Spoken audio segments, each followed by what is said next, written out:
Value zone hyper mart ఇప్పుడు మన అమీర్పేట్ లో ఈ సెప్టెంబర్ 18న గొప్ప ప్రారంభం.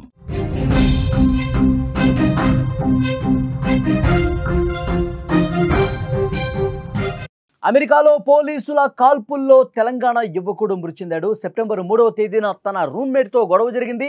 వెంటనే పోలీసులకు సమాచారం అందించారు. నిజాముద్దీన్ను పోలీసులు కాల్చి చంపినట్టుగా సమాచారం వస్తోంది. మృతుడు మహబూబ్ నగర్ జిల్లా వాసి. కాలిఫోర్నియాలో ఈ ఘటన జరిగింది. ఆలస్యంగా ఇప్పుడు బయటకు వచ్చింది. అమెరికాలో పోలీసులు ఎంత కఠినంగా ఉంటారో చెప్పాల్సిన పనిలే. తేడా వస్తే మాటల కంటే వారి తూటాలే ఎక్కువగా మాట్లాడతాయి. వారు జరిపిన కాల్పులకు తెలుగు యువకుడు బలయ్యాడు. తెలంగాణ వాసిని అమెరికా పోలీసులు కాల్చి చంపేశారు. అతన్ని చంపడానికి కారణం తన రూమ్మేట్తో గొడవని తెలుస్తోంది. సెప్టెంబర్ 3వ తేదీన ఈ ఘటన జరిగింది. ఇప్పుడు ఆలస్యంగా ఈ వార్త బయటకు వచ్చింది. మహబూబ్ నగర్ రామయ్య బౌలికి చెందిన మహమ్మద్ నిజాముద్దీన్ ఉన్నత విద్య కోసం 2016లో అమెరికా వెళ్ళాడు. ఫ్లోరిడా కళాశాల నుంచి మాస్టర్స్ డిగ్రీ పూర్తి చేసిన తర్వాత అతను ఒక కంపెనీలో సాఫ్ట్వేర్ ప్రొఫెషనల్గా పనిచేస్తూ ఉన్నాడు.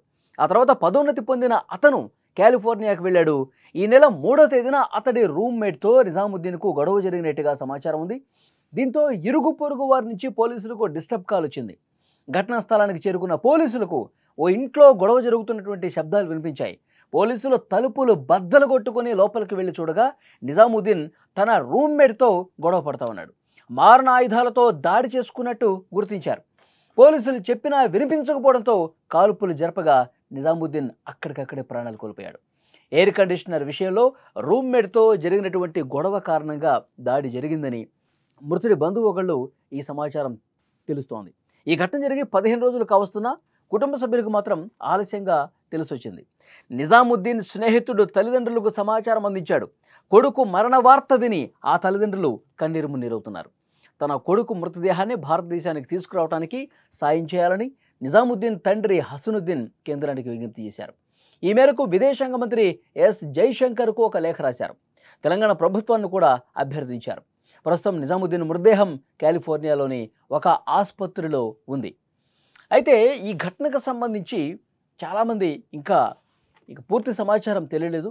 అసలు వాస్తవ పరిస్థితులు ఏంటి, నిజంగా రూమ్మేట్తో గొడవే కారణమా లేకపోతే వేరే కారణాలు ఏమైనా ఉన్నాయా, ఇంకా పూర్తి స్థాయిలో అది అమెరికాలో జరిగింది కాబట్టి పూర్తి సమాచారం రావాల్సి ఉందని చెప్తున్నారు. నిజంగా గొడవ జరుగుతుంటే పోలీసులు అక్కడికి వెళ్ళి ఆపాలి. పోలీసులు ఆ గొడవను పూర్తిగా సద్దుమణిగేలా చేయాలి. పరిస్థితి శృతి మించితే పోలీసులు మ్యాన్ హ్యాండ్లింగ్ కూడా చేయొచ్చు అక్కడికి వెళ్ళి. కానీ కాల్చి చంపడం అనేది చాలా కర్కశంగా వ్యవహరించారు అని సమాచారం వస్తోంది. అమెరికాలో పోలీసులు చాలా కఠినంగా ఉన్నారు. తేడా వస్తే వాళ్ళు తూటాలు దింపడమే పనిగా పెట్టుకుంటారు. ఎందుకంటే వాళ్ళు అమెరికా వాడిని కాదు కదా కాల్చింది. అమెరికా పౌరుడు అయితే వాళ్ళు కాల్చకపోయి ఉండొచ్చు అని చెప్పి అక్కడున్న మరికొంత తెలుగు వాళ్ళు కూడా మాట్లాడుతున్నటువంటి పరిస్థితి ఉంది. మన తెలుగువాడు కాబట్టి, మన తెలంగాణ రాష్ట్రానికి సంబంధించిన వ్యక్తి కాబట్టి వీళ్ళు గొడవ జరుగుతుంది, ఇది మనవాడు కాదు అన్న ఉద్దేశంతో కాల్ చేసుకుంటారు. వాళ్ళు కాల్చడం చాలా ఈజీగా మంచినీళ్ళు తాగినంత ఈజీగా వాళ్ళు మనుషుల్ని కాల్చి చంపేస్తూ ఉంటారు. దీన్ని చాలా సీరియస్గా తీసుకోవాల్సినటువంటి విషయం. మన ప్రధాని ఇక్కడ పాలకులతో మాట్లాడాల్సినటువంటి అవసరం ఉంది. మొన్న కూడా చంద్రమౌళి నాగమల్లయ్య అని చెప్పి ఒక వ్యక్తిని, మన భారతీయుడిని చాలా దారుణంగా తల నరికి చంపేసినటువంటి పరిస్థితి ఉంది. క్రైమ్ బాగా పెరుగుతుంది. ఒక పక్క పోలీసులు కూడా చట్టాన్ని పూర్తిగా అక్కడి చట్టాలకు అనుగుణంగా కాకుండా చట్టాన్ని చేతిలోకి తీసుకుని ఈ విధంగా కాల్ చంపడం ఎంతవరకు సమంజసం అని కూడా మాట్లాడుతున్న పరిస్థితి ఉంది. సెప్టెంబర్ 3వ తేదీన ఈ ఘటన జరిగినట్టుగా తెలుస్తోంది. రూమ్మేట్తో గొడవ ఇది జరిగింది. ఇప్పుడు ఆలస్యంగా ఈ ఘటన వెలుగులోకి వచ్చినటువంటి పరిస్థితి ఉంది. మహబూబ్ నగర్ రామయ్య బౌలికి చెందిన మహమ్మద్ నిజాముద్దీన్ ఉన్నత విద్య కోసం 2016లో అమెరికా వెళ్ళాడు. అతను ఫ్లోరిడా కళాశాల నుంచి మాస్టర్స్ డిగ్రీ పూర్తి చేశాడు. తర్వాత సాఫ్ట్వేర్ కంపెనీలో పనిచేస్తూ ఉన్నాడు. ఆ తర్వాత పదోన్నతి మీద ఆయన కాలిఫోర్నియాకి వెళ్ళిన పరిస్థితి ఉంది. అతడి రూమ్మేట్తో ఏదో గొడవ జరిగింది. ఆ గొడవ జరుగుతున్న సమయంలో చాలా దారుణంగా కొట్టుకుంటూ ఉన్నారు. ప్రాణాలు పోగొట్టుకునే స్థాయిలో ఆ గొడవ జరుగుతున్నట్టుగా సమాచారం రావడంతో ఇరుగు పొరుగు వాళ్ళు పోలీసులకు ఇన్ఫర్మేషన్ ఉండడంతో వాళ్ళు వచ్చేసరికి ఆ గొడవ పడుతున్నటువంటి ఆ సీన్ చూసి వీళ్ళు కాల్చారు అని చెప్తా ఉన్నారు. మరి ఏం జరిగిందనేది వాస్తవాలు తెలియాల్సిన అవసరం ఉంది. ఈ కేసుకు సంబంధించి అక్కడ ప్రభుత్వం కూడా చాలా సీరియస్గా ఇన్వెస్టిగేట్ చేయాల్సిన అవసరం ఉంది.